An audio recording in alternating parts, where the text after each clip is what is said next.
Last decade, absolutely, but honestly, we have been there now for a year and a half. What's going on in Gaza is unfortunate and it's awful, but it hasn't been since the 70s that something that happens between the Palestinians and the Israelis has had any impact on any meaningful markets. Obviously, that was OPEC and that was the energy sector, but this is a region that does not produce or consume much or transit really anything. So it makes great headlines and it involves the United States from any number of cultural angles, but it's not an economic issue. The issue is and always has been Ukraine, because we've got a country that has nukes that is dying here. And on their way out the door, the capacity of the Russian system to do immense damage is very, very real. So interesting to get, your thoughts that you don't feel the economic burden will be so big. I mean, what about food and the impact on supply chains and energy? I mean, won't those repercussions be felt, Peter? Every single one of those is true for Ukraine. Russia is the world's largest oil exporter, the world's largest natural gas producer, the world's largest wheat exporter. Ukraine is the world's 5th largest wheat exporter. It's the largest exporter of oil seeds. All of that holds for Ukraine. Israel is a tech-based economy with under 7 million people, and the Palestinian areas that are in question here, Gaza is an open-air prison with nothing of economic value. One of these matters much more Peter, than the other. I mean, you did a real in-depth video on your YouTube channel, which I invite everyone to watch, where you kind of do a rapid-fire Q&A. But I want to talk about some of the main points you brought up. Mainly, you say, or you explain, you give your viewpoint on how Israel may have missed this. I mean, you say that their security, their intel is one of the gold standards in the world. So if you could share a little bit with our audience of how they missed this. Well, we're talking about guesswork here because the postmortem hasn't yet been done, but this clearly should not have happened. Every cell phone, every text message that is sent in the Palestinian territories goes through Israeli cell towers. Their power grid is provided with fuel that is provided by the Israelis, same with their food distribution system. And the Israelis really only have 2 security concerns. Number 1 is Iran, and the number 2 is Gaza, and they border Gaza. So every focus that the Israelis should have been on this little speck of territory, and they missed everything. We're talking about hundreds of fighters who coordinated efforts down to the tactical level from a half a dozen approaches, and yet somehow none of this information percolated up. Now, we can make guesses. We can talk about the general incompetence of the current government. That's a reasonable discussion to have. We can talk about how the Prime Minister, Benjamin Netanyahu, has spent the last 10 years fighting the culture war rather than dealing with actual security issues. But at this point, all we know is that they failed utterly, and that means any military operation that has started in the last week is starting with next to no intelligence to guide it. And that suggests that the next few weeks are going to be pretty brutal, no matter how anything else goes down. You talk about the potential of a toppling of the Israeli government. Yeah, I think that's kind of a foregone conclusion at this point. The Netanyahu government is not supported by the normal left versus right versus center coalitions that have dominated Israeli governments for the last 60 years. Instead, it's entirely focused on the religious right, people with very little experience in the real world, much less in government, much less in security. They were able to get the votes because there's a different sort of political economy in the Israeli system compared to most of the other Western nations, where you're going to have a lot more from business. You basically have a large chunk of the population who studies the Torah and as a result hasn't really had any sort of real life education or expertise. And people representing those voters are the dominant bloc within the government coalition right now. And that's made it easy for someone on the outside to say, this is not the mix of things that give you a broad spectrum competent government. And I am afraid that we have seen very, very decisively where that leads. Peter, I want to get back to your point about the economic impact, the political impact. I mean, for now, but what if this extends to Iran, Saudi Arabia? I mean, the US is already involved. Egypt, Lebanon. I mean, I've had guests on here talking about World War III. No. No, no, no, no, no. Let's go through and knock these off one after the other. Egypt is an ally, and the Egyptians have actually sealed the border with Gaza for most of the time since Saturday. They loathe the Palestinians, and if you remember, Egypt used to control the West Bank between roughly 1949 and 1973. There's no love lost there. Lebanon is a borderline failed state, and even if Hezbollah were to launch an attack, Hezbollah doesn't have an army. It also doesn't have an economy. So if Lebanon were to fall off the face of the earth tomorrow, from an economic point of view, the issues would be minor. Syria is in a civil war. They're not a concern. Jordan is a satellite that lives on aid, a lot of which is funneled through Israel. So for all of the immediate neighbors, there's really no economic question there to even ask. Iran is a possibility, but the Iranians think of the Palestinians, especially of Hamas, as a disposable asset. Remember that the Iranians are ethnically Persian and religiously Shia versus Hamas, which is ethnically Arab and religiously Sunni. The Iranians see the Palestinians as, at best, apostates. And so there's not as much of a link there as you might think. And even if I'm wrong, and even if the Iranians do get involved, over the course of the last 10 years, Iran's oil exports have dropped precipitously. They only produce about 1 million barrels a day now. I'm not suggesting that if that vanished from the market, we wouldn't feel it, but that's the kind of thing that the system can get along without. The one that matters, the one you brought up, more than everything else put together by a factor of 10, is Saudi Arabia. When the Saudis had an issue with the Palestinians back in the 70s, they created what we now know today as OPEC. And there is an open question of the degree to which the Saudi royal family is going to get involved in this. But it's probably not from the angle that most people think. There's a generational split in Saudi Arabia. You've got the king's generation, King Salman, who thinks the Palestinian cause is worth fighting for. And then you've got the younger generation, Mohammed bin Salman, the crown prince, who just thinks of them as a historical aberration that should not hold down the Saudis at all. Mohammed bin Salman, who will be the next king, wants to just throw the Palestinians under the bus, and the whole idea of a peace treaty between Israel and Saudi Arabia is his idea. So we're going to find out which generation is actually holding the cards in this relationship, and that's going to be very instructive. If I was a betting man, I would say that by the end of this calendar year, the Saudis will have, in essence, declared neutrality, and the talks between Jerusalem and Riyadh will pick up again. Let's just play out, if Iran was involved in the attack, what were they looking to gain? Anything that would sabotage the talks between Saudi Arabia and Israel, the Iranians would see as a plus. Under the Trump administration, Morocco and the United Arab Emirates both basically joined the Egyptians in recognizing the existence of the State of Israel. And if the Saudis were to join that coalition, you can pretty much guarantee that all the other Arab countries in one way or another would follow suit within the next few years. And then you're talking about a very different Middle East.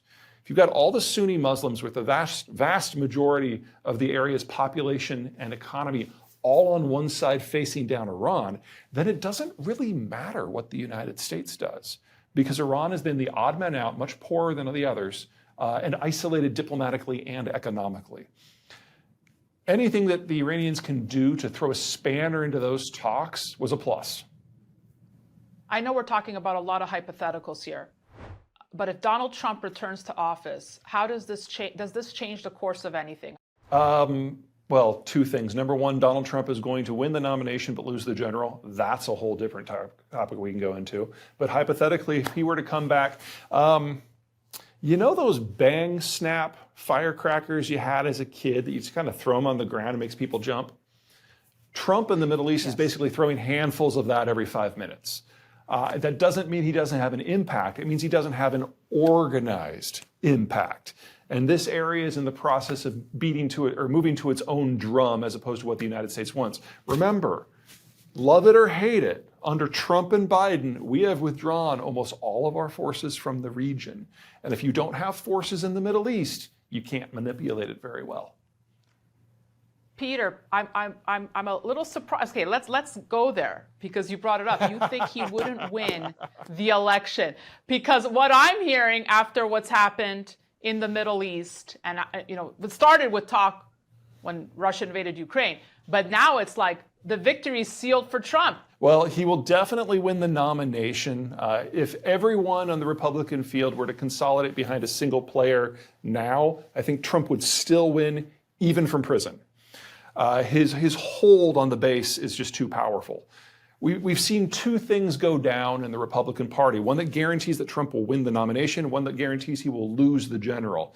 First, he has mobilized a new group of voters, the populists, based on whoever's numbers you're using, are generally accepted now to be the single largest voting bloc in the country. And they are his people, and they will show up to primaries if he asks them to. And so the nomination's in the bag. But he has driven away fiscal voters and military voters and business community and law and order voters, which means that he can't possibly win the general election. The reason that Republicans have done so well these past 45 years is they've had a coalition that hasn't fought among themselves. But what Trump has done is he's triggered infighting. And his coalition just doesn't have the numbers if that infighting is happening. This is usually a problem that the Democrats have. Usually they have more numbers but more infighting. Now Trump has created a coalition that has fewer numbers and infighting. And the numbers just aren't there. God forbid the independents show up, because we saw in the midterms that they don't care for Trump very much. And if they did that at the midterms, you can pretty much guarantee they're going to show up at the general. So RFK for you? Well, I think the technical term is waste of skin. But in case of the general election, him running as an independent will split the batshit crazy vote, which is certainly going to help the Biden team win re-election. Okay, interesting. I wanted to bring this up with you. Let's talk a little bit about, you kind of went there, mainstream media coverage of the Middle East war, of terrorism in general.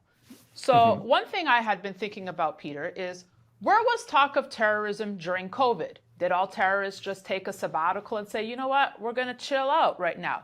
So I went to Statista and looked at number of fatalities due to terrorist attacks. So the height, yes, 2018. But there were still terrorist attacks in 2020, 2021. Now, you may argue, well, they weren't in countries that counted, right? But there was still full-on terrorism. What I'm trying to discuss with you here is the focus on terrorism in media. And would you not agree there was not much talk about terrorism in Syria, Afghanistan, etc. during those COVID years? What we're seeing around the world from maybe 7 years ago, and we're going to see for probably another decade, is as the United States reduces its overall position in the world for various reasons, you're going to have a lot of governments that just don't make it. There are a lot of places that the United States has propped up for security reasons. Afghanistan is probably at the very top of that list. And when the United States steps back, or when demographic trends break, or when trade issues shift, a lot of countries lose some coherence. And in that sort of environment, you get battles to see who ultimately will inherit the pieces. Based on where you are politically, you might define some of those as terrorist. And I think that's a fair assessment. The more discomfort and breakdown we have in the world, the more we're going to have people struggling over what is left over. And as you've pointed out, places that don't matter have more of this from our point of view.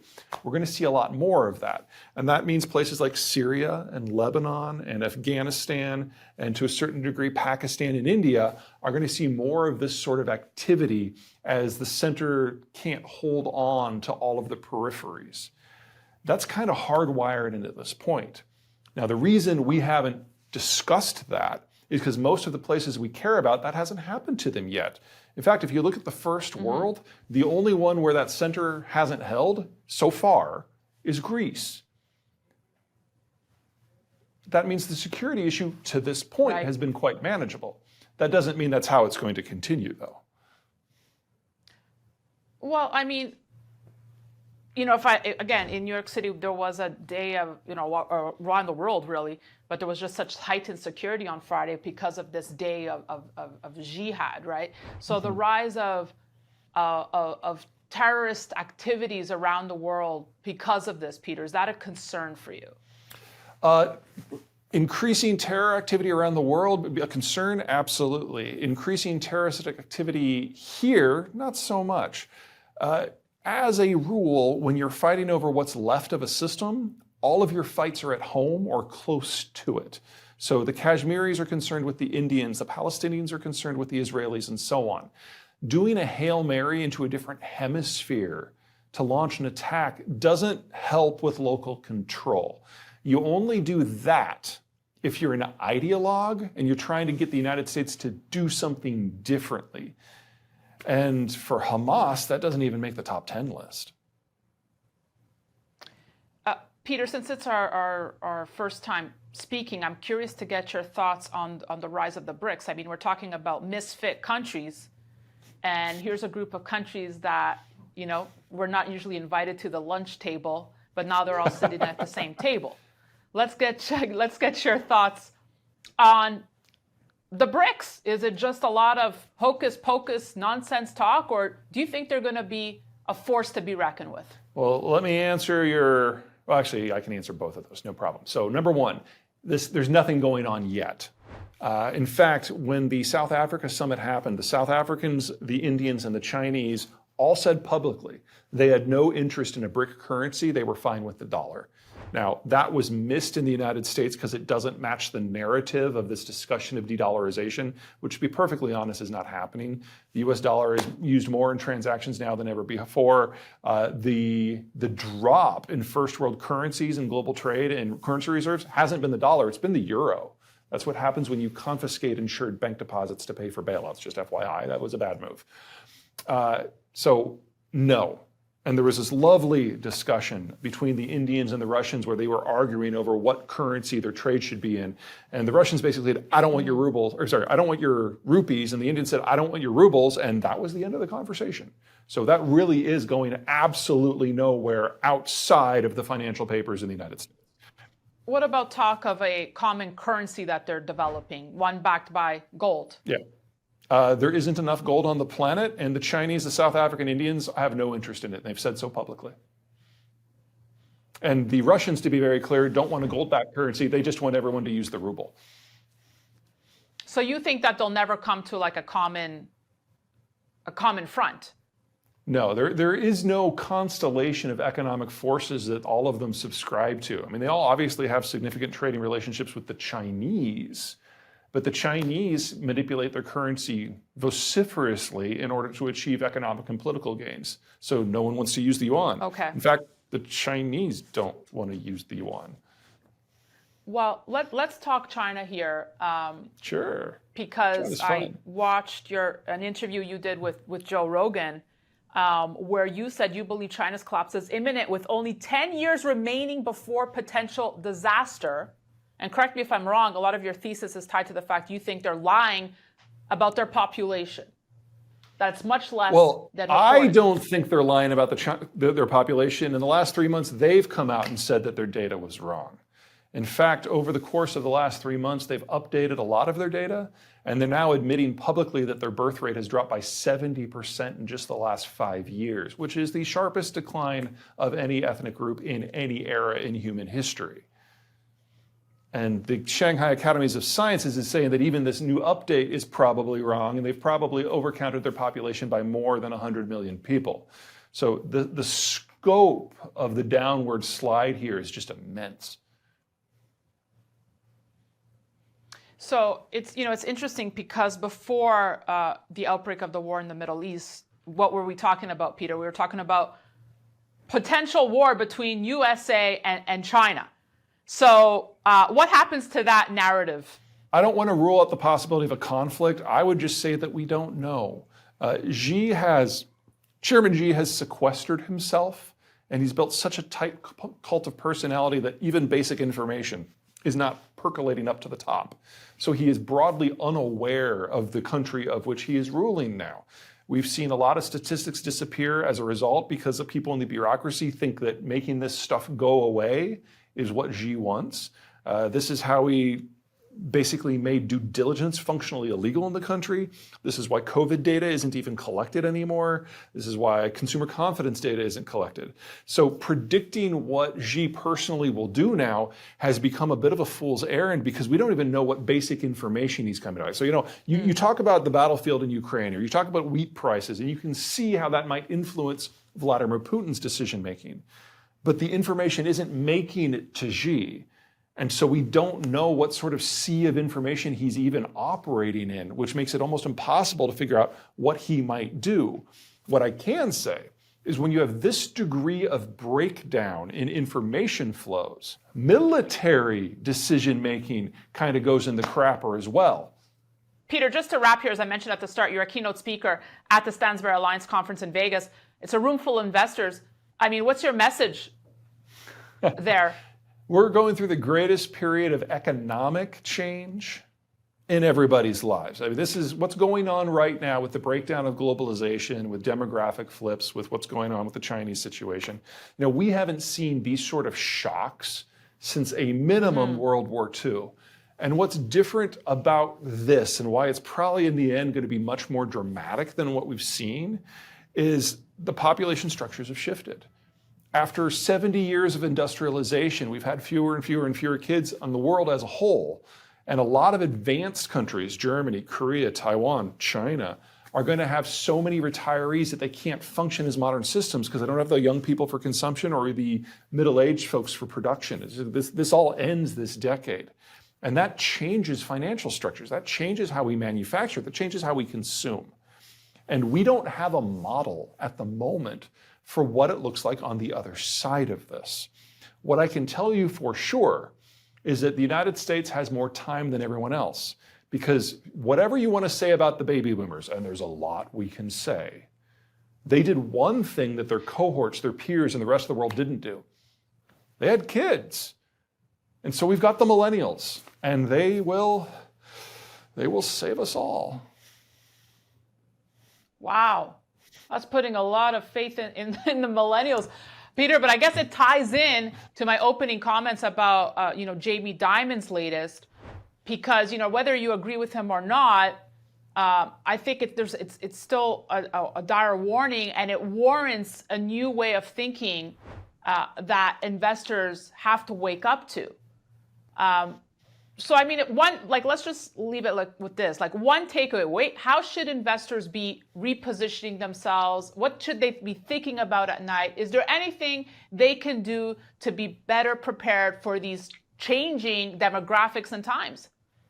Sure. I will never tell people that they should not pay attention to security issues. They have become elevated. They will remain elevated for at least a decade. I agree with Dimon on that completely. However, these changes in population structures are draining the system of capital. We have not, in the next 5 years, we're going to have a capital system where capital is so scarce and so expensive that we have nothing in living memory to compare it to. And if you are in an environment where you have capital in that world, wow, you're going to feel really important because you. I mean, everyone's curious, but it doesn't get to the core of what I normally do, but there's plenty of other things going on. So. Well, maybe we can touch on those, but I know I have you for a very short amount of time, so I want to dive right in. Sure. But first I want to make sure that everybody knows to follow you on social channels and subscribe to your YouTube, because you walking around anywhere, whether it's Colorado or anywhere around the world, and just pausing and sometimes not even pausing, continuing to walk, talking about these global, geopolitical issues with such, ease might be the wrong word, but with such clarity and conviction, the same way that you write. But as you're just hiking through the tundra or something, it's remarkable. So everybody should sign up for those and watch those whenever you drop them. Do you have a deer headgear chandelier behind you? There it is. I am in a semi-undisclosed location writing, so this is not my my house. Utah. It is. We do have one in our house as well, though. It is very well. You're in Colorado. You must see this sort of thing. Yeah. No, I haven't been in the house long enough to be able to convince myself that this is not necessary to happen, but I'm close. Maybe I'll have to send you one. But I wanted to talk to you, obviously, about what's going on in Israel, Hamas, how that ties in more globally with Hezbollah, Iran, possibly Russia, and the United States response. So, what were some of your initial thoughts when you first heard of the attacks on Saturday? Well, the single biggest deal is that this should have been detected. Hamas is the group that the Israelis are most concerned about monitoring. And in theory, they have them shot through with plenty of human intelligence gathering operations. And of course, it's right on their border. So signals intelligence should be pretty good.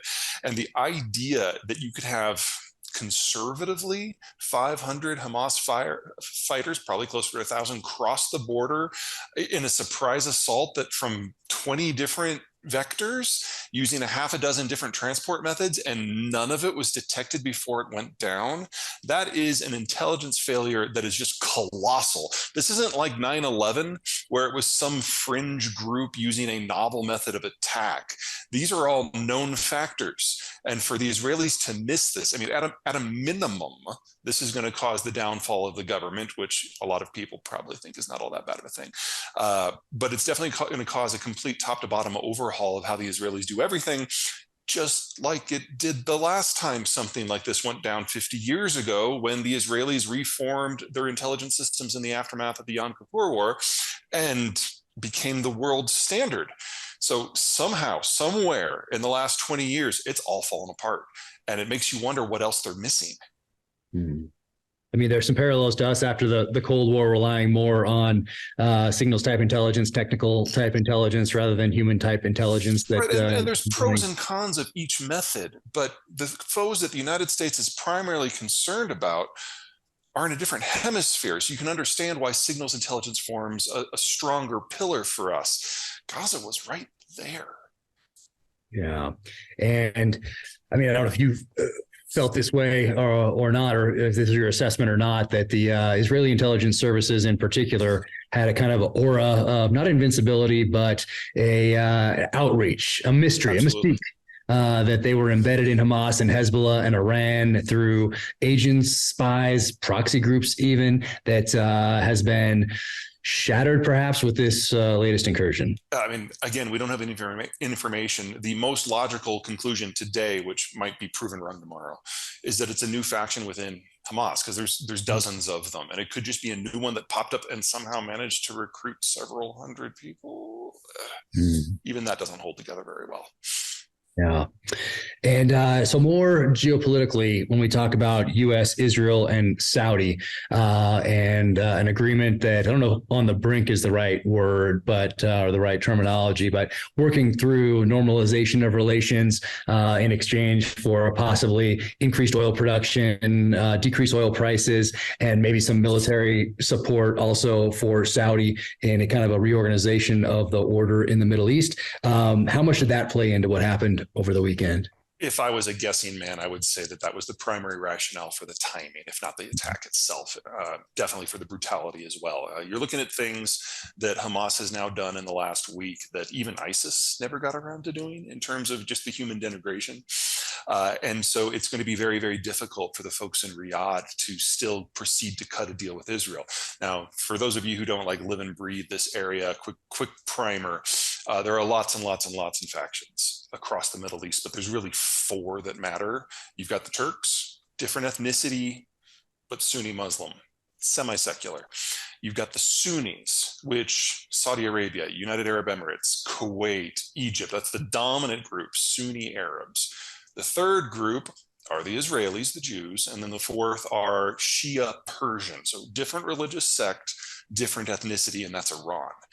And what has been going on for the last, let's call it a decade, but really intensely started in the second year of the Trump administration, was a normalization of the relationship between the second and the third factions. The Sunni Arabs that make up the vast majority and the vast majority of the economy, and then the Jews who have the technology and the relationship with the United States. And the idea was that if you can get those two factions on the same side, then the rest of the Middle East will more or less take care of itself.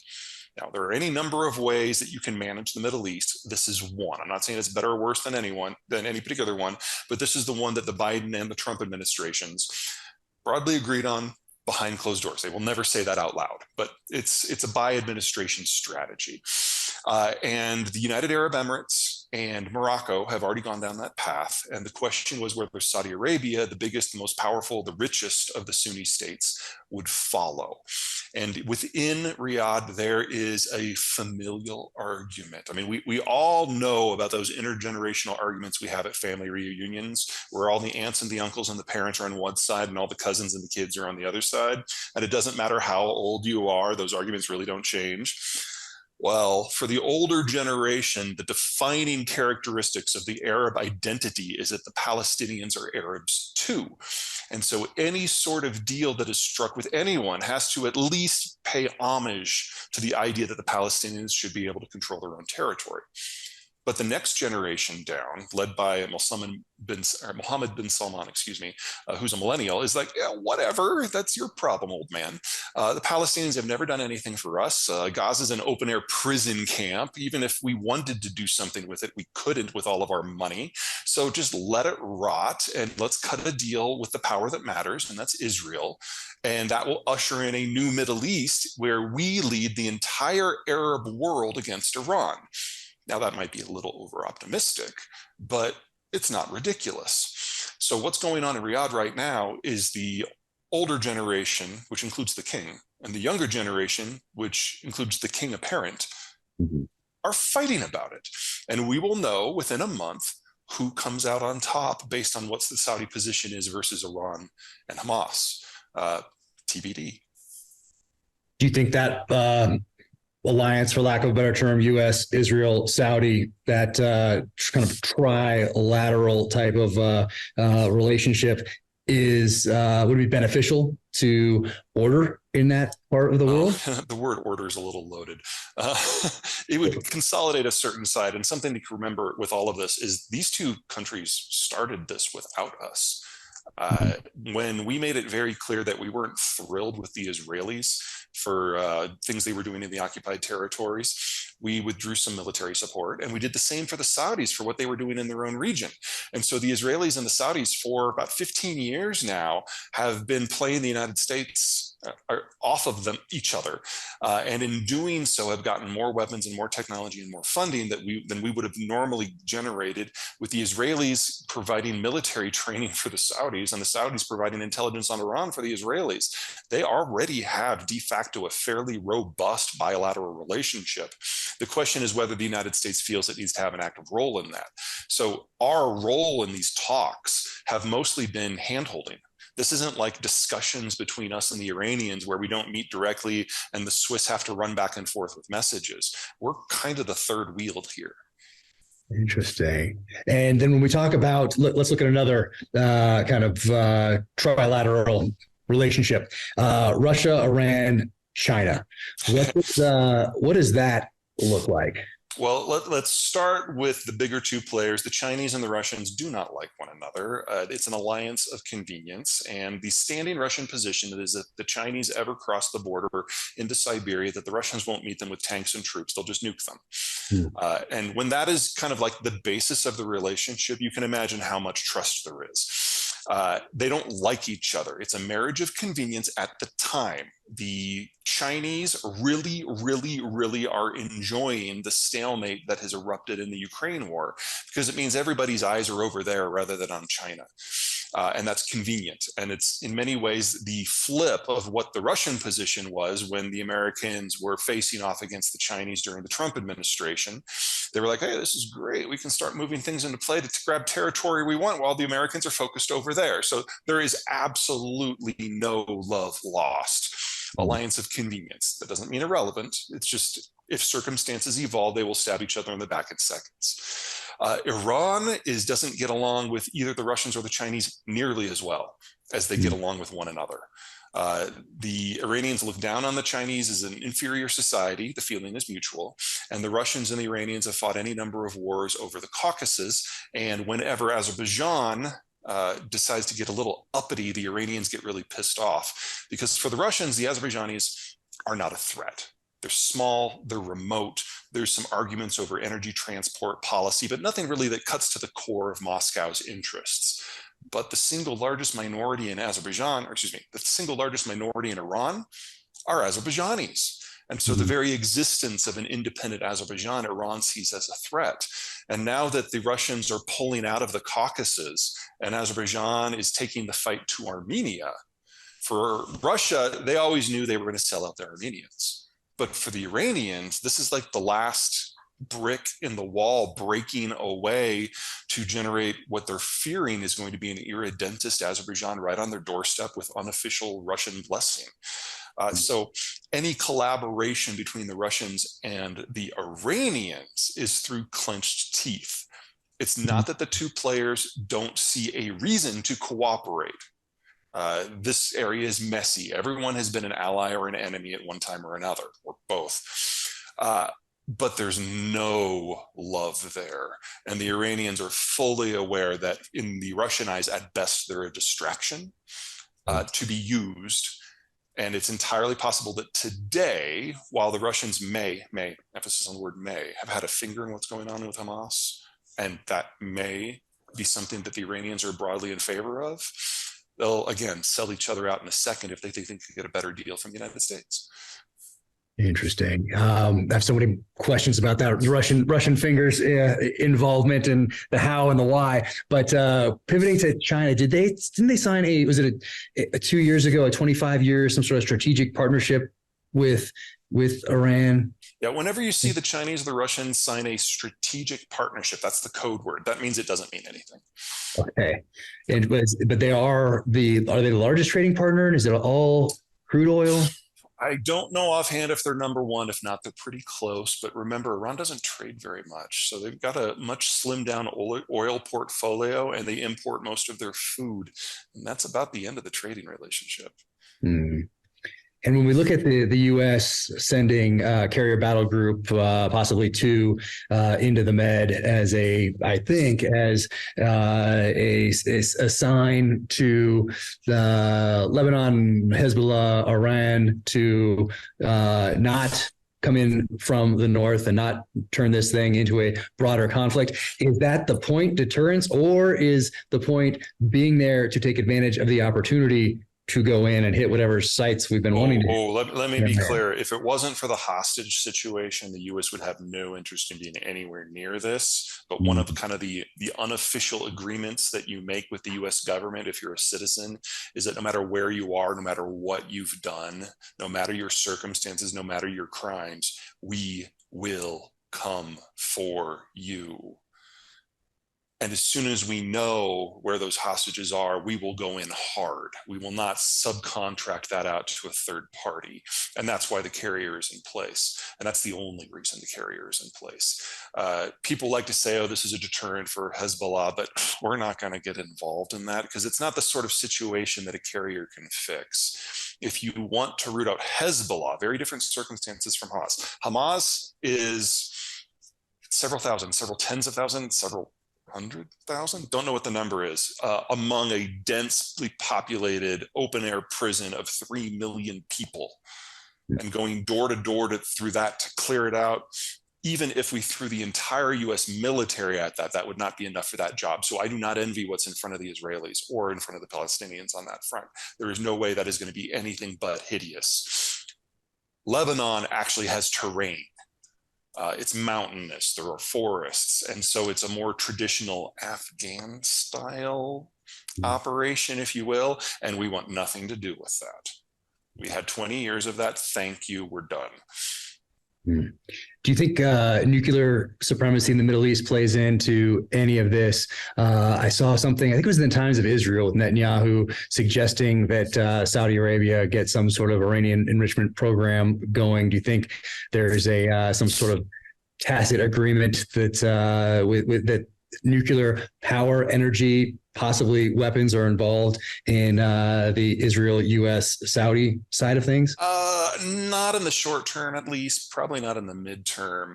The Israelis, I don't think, have a nuclear power system. Yeah, I don't think so. But they do have a couple hundred tactical nukes, which are more than enough for their strategic needs. They might. They're very cagey on this, have a few city flatteners just in case Iran gets too uppity. But that's all designed as a last ditch. This is what we do when The Last of Us is going into the ocean because we've been overrun sort of play. They don't have a strategic doctrine for anything less than that. As for the Saudis have a lot of military stuff on paper, but it's all shrink wrapped and stored in air conditioned warehouses. And they only very, very recently started training on any of it themselves when they came to the conclusion that the US really had no interest in coming to pull them out of the fire if they pick a fight with someone, including Iran. Iran, of course, has a nuclear weapons program, but has not been able to create a device, much less a deliverable weapon. And to be perfectly blunt, it's not clear that they're going to be able to. They might. They probably will be able to get enough fissile material to do it. But Iranian engineers are not world class, and they were not world class by definitions in the 1940s, much less today. So I would think that if the Iranians were ever going to get a weapon, they would have done it already. But if I'm wrong, and they are closer than I think, then I will bet my entire life that the Saudis will go to Pakistan and purchase a few nukes the next day. Saudi technical acumen is significantly below that of Iran's, but they've got a really big checkbook. And there are some people out there who have nukes who, with the right number, would sell. And the Saudis have already set that up. So it can happen very, very quickly should they feel so pressed. But the US will have nothing to do with that. If anything, the US would do a significant amount of things to prevent it from happening, but I don't think we could stop it. Interesting. Future of Gaza. What do you see, whether it's short term, let's say 2 weeks to a month, and then 5 years out? Has the paradigm changed based on the level of violence against civilians over the last few days? Well, let's start at what it was before the assaults. This was an open air prison camp. This is an area that has no economic reason to exist. It is a prison camp. And as such, there is no meaningful trade. It's dependent upon the outside world for over 90% of their food and 100% of their energy. Those supplies either come from Israel directly as a kind of a drip feed just to keep the place quiet, or international donations, and that is the entire story. So while I don't obviously do anything but vomit when I see what has happened and what Hamas has done, you have to admit, when the best that you could hope for is to be mayor of a prison camp, that's the height of social and technological achievement in Gaza. You can understand why some people choose some darker paths. They'll never get back to where they were. Israel controls all but one sliver of the border, which is with Egypt, and that's where the tunnels are that allow the Palestinians to smuggle things in. At a minimum, the minimum response that we will see out of Israel is clearing out an area maybe a quarter of a half mile thick and compressing the prison even a little bit more to make sure that none of those tunnels can ever be used again. And these people will be completely at the mercy of whatever the Israeli political system allows. And I don't see another way out of that, because the Egyptians are the only other country in play here. They're on the wrong side of the Sinai to project power here. And even if they could project power, they're not going to do it to free Gaza, because even if the walls went away tomorrow, then it's an open air prison camp with fewer walls. There is not a future here.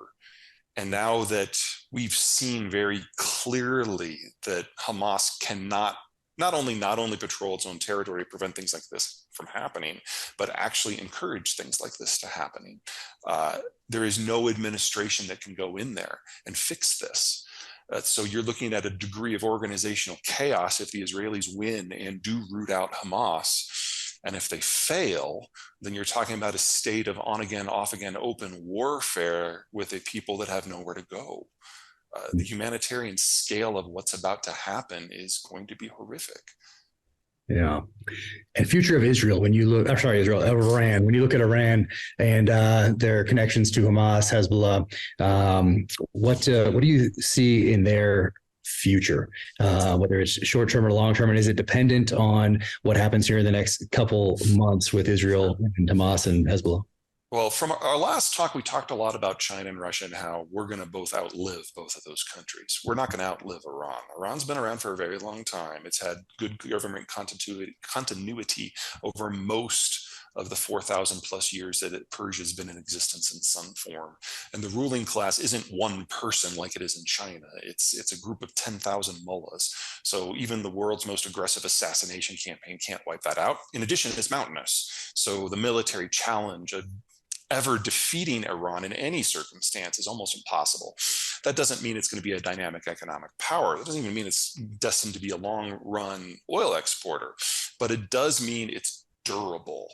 No matter how this goes down, Iran will survive this just fine in the short run. The question, of course, is in Riyadh. So the Iranians, I would be shocked if we don't find the information relatively soon that they helped shape this operation and help support Hamas. But again, everyone in this area has been a friend. Everyone in this area has been a foe. Hamas is Sunni and Arab, whereas Iran is Shia and Persian, and they think of each other as apostates. They are convenient allies for the moment, and from the Iranian point of view, entirely disposable. So if they can get someone that they think is an apostate to do some horrific things in order to break up the potential alliance between two other apostate groups, for them, there's no downside here. And even odds, they're going to get their way. But even if they don't, they have demonstrated that they have the capacity to manipulate groups 1,000 miles away in ways that no one can detect.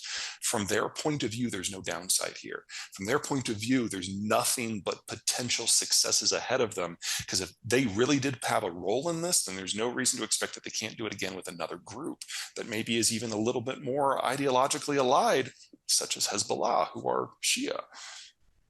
Interesting. Do you think this was a Pyrrhic victory for Hamas? One of they will tout as the most successful operation in their history. But did it change the dynamic enough in that the gloves essentially have come off, and the restraint, when you look at capability of the Israeli military and what we thought of the Israeli intelligence services, the restraint that they have essentially exercised over the last decade, little over a decade, is that a thing of the past? Yeah, probably. It's difficult to color inside the mind of somebody who has an ISIS-like approach to the world. But it appears to be that the thinking is if we kill enough Israelis openly, publicly, obviously, brutally, that they will roll into Gaza. And even if we can turn it into a kill box and kill 10,000 Israeli soldiers, and even if every single one of us dies, the process of the Israelis doing that will kill so many civilians that had nothing to do with this, that the world will condemn Israel in a way that actually means something. And before you say that it's completely batshit, keep in mind that that was basically Osama bin Laden's approach for 9/11.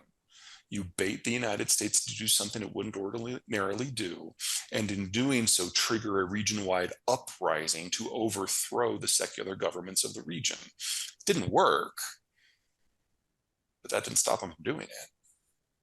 Yeah. And in the few minutes we have left, I wanted to ask you about something you've talked about in your books, and you spoke about it recently on your YouTube channel, and that's the future of the U.S. Navy securing trade routes and providing essentially security for the globe post-World War II, and what that looks like going forward.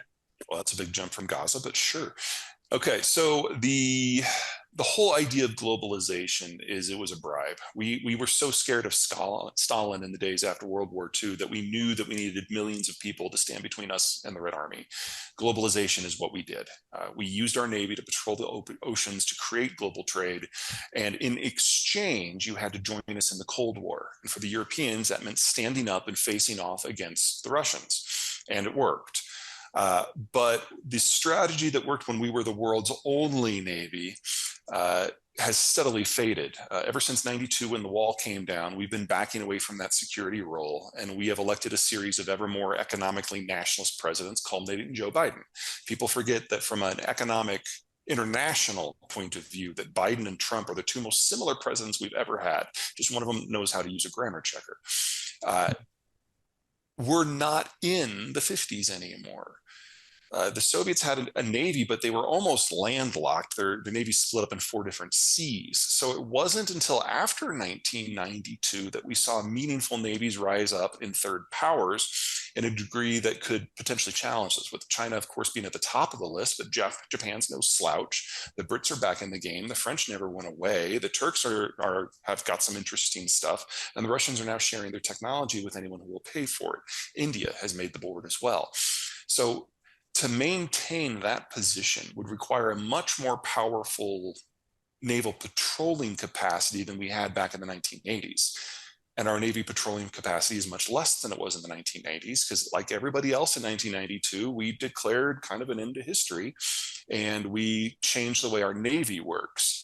It used to have global reach and global operational capacity. Now we've turned it into a purely military force, which I know sounds a little weird, but focused around the carrier battle groups so we can knock rogue nations off their perch.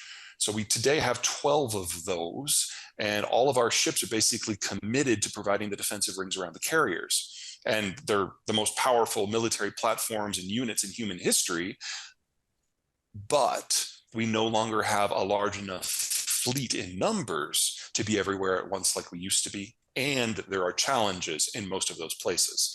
So we would need probably 700 or 800 destroyers to provide global maritime security. We only have 70. And at any given time, half of those are with the carriers. So we're not in a position to even theoretically try. So the first time someone takes a shot at a civilian vessel and we're not there, that's going to unwind a whole lot of things that we've become used to. Everything from electronic supply chains to global oil. Yeah, and I ask about it because of if 2 or even 3 battle groups are heading 2 to the Med, 1 up maybe in the Strait of Hormuz, perhaps, what that means for the rest of the world and what that means. This is more carrier activity than we've had in this part of the world in almost 20 years. And that means it has to come from somewhere else. Correct. Yeah. So 10 years from now, 20 years from now, these countries who have been enjoying this protection of trade routes for the most part from the United States, how does that change the balance of trade? Oh, well, global trade will go away. It will be regional in areas where local powers can provide their own maritime cover. The Western Hemisphere, I think, will broadly be fine, and we'll have some partners in Southeast Asia, plus Australia and New Zealand. And Japan, a bit of a surprise from 10 years ago, is basically joining that club. So there still will be, global trade, if you want to call that. It's more a series of regions that might be able to find some partnerships. But the hilarious thing is the country that has benefited the most from this globalization structure and the American security overwatch this whole time has been China. They're by far the country that's most dependent upon being able to send civilian vessels anywhere and any when at any time. And wow, they're screwing the pooch.